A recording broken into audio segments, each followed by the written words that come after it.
Assalamualaikum warahmatullahi wabarakatuh. Sahabat sejuta kisah, menunggu dan menunggu cerita pengalaman mistis dari Anda masih terus kita nantikan. Silakan kirimkan cerita pengalaman mistis Anda via email yang sudah kami cantumkan di deskripsi maupun lewat WA admin.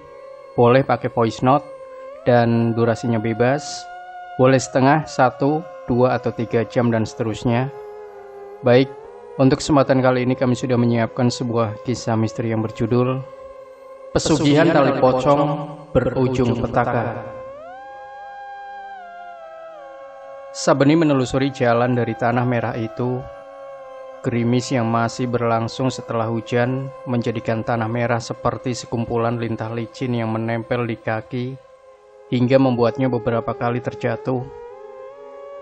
Sabeni sama sekali tidak ingin menemui adegan terjatuh dan semacamnya, karena di sebelah kiri dan kanannya adalah kuburan. Apa yang dilakukan oleh Sabeni di kuburan tersebut tak lepas dari apa yang menimpanya seminggu lalu. Di depan warung sate miliknya, Sabeni terkapar dengan darah yang keluar dari hidung dan mulutnya. Adapun tak jauh dari dirinya, 2 buah gigi tergeletak dan hampir saja terinjak orang lain yang mencoba membangunkannya.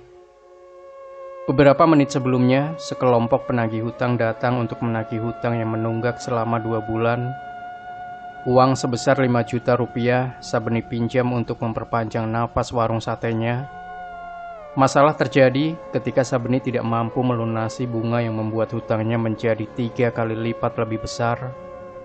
Alhasil, Sabeni harus rela membayar perpanjangan jatuh tempo dengan luka dan memar di badan dan wajahnya.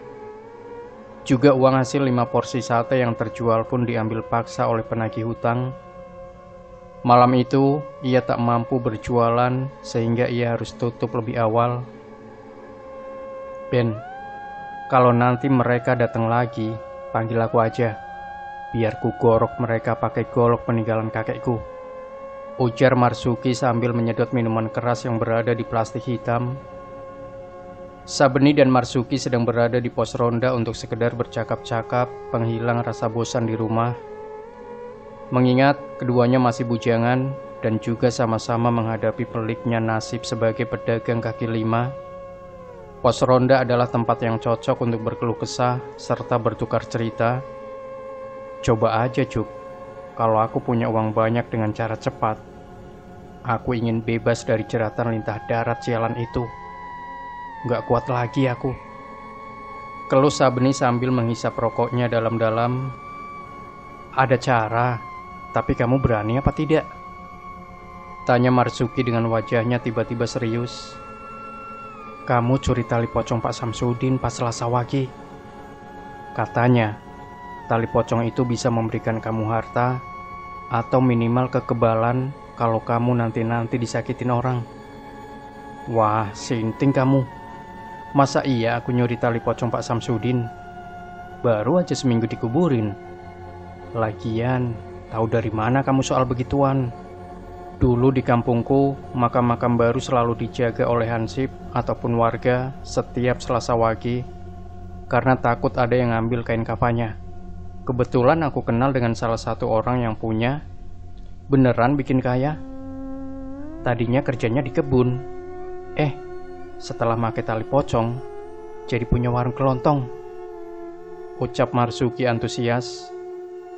Mendengar cerita Marsuki, Sabeni mempertimbangkan rencana untuk melepas tali pocong orang lain demi bisa membuatnya bebas dari rantai kemiskinan. Setelah memikirkannya selama 2 hari, Sabeni bertemu lagi dengan Marsuki untuk meminta petunjuk pesugihan itu. Dalam keadaan celana yang dipenuhi lumpur, Sabeni tiba di hadapan kuburan Samsudin. Pria parubaya itu adalah salah satu tetangga Sabeni dan Marsuki. Ia meninggal karena serangan jantung ketika hendak berangkat pergi ke kantor di sebuah pagi. Ia mematikan lampu senter dan menaruhnya di atas kuburan lain, lalu mulai mencangkul. Setelah memakan waktu 2 jam, akhirnya ia berhadapan dengan mayat Samsudin. Karena tak kuat melihat mayat berusia 1 minggu itu, Sabeni memejamkan mata dan meraba-raba bagian kepala Samsudin untuk mencari simpul tali pocong lalu melepasnya. Aku berhasil mengambil tali pocong itu, ujar Sabeni dengan senyum sumringah sambil menenteng sebotol air. Sudah kamu kasih sajen? Tanya Marsuki. Sudah. Marsuki tak percaya bahwa Sabeni berhasil melakukan pencurian tali pocong. Di pos ronda mereka bercakap-cakap seputar perjalanan Sabeni untuk mencuri tali pocong itu. Sabeni menceritakannya dengan penuh antusias. Adapun Marsuki mendengarkannya dan sesekali menimpalinya. Botol bir tersebut adalah perayaan kecil-kecilan dari keberhasilan Sabeni. Perayaan kecil itu ternyata mendatangkan hal besar. Berkat tali pocong itu, warung sate Sabeni tiba-tiba didatangi banyak pengunjung. Biasanya Sabeni selalu pulang dengan membawa sisa, tapi semua berubah ketika ia memelihara tali pocong itu. Ia tak pernah lagi membawa sisa sate karena selalu saja ada yang bersantap di warungnya dan bahkan rela berdesak-desakan. Sabeni mampu membeli gerobak baru dan menyediakan lebih banyak tempat duduk. Semua itu untuk menarik dan mengakomodir pelanggan-pelanggannya yang semakin banyak. Ia juga berhasil membeli sepeda motor walaupun baru membayar DP saja. Semua itu terjadi kurang dari 1 bulan dan tetap saja ia pada akhirnya tak mampu untuk melunasi hutang. Bukan karena tidak ada uang.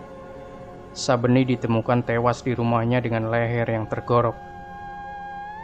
Di hadapan kuburan Sabeni, Marsuki hanya terdiam, menatap batu nisan kawannya itu.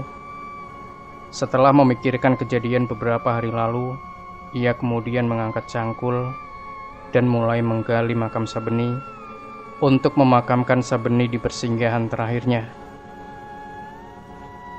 Demikian sahabat sejuta kisah. Jangan lupa ya, kita masih terus menantikan cerita pengalaman mistis Anda.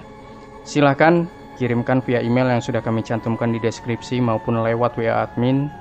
Dan satu lagi, jangan sampai lupa tinggalkan komentar Anda, like, share video ini, subscribe channel Sejuta Kisah, dan kembali nantikan cerita-cerita misteri terbaru dari kami. Wassalamualaikum warahmatullahi wabarakatuh.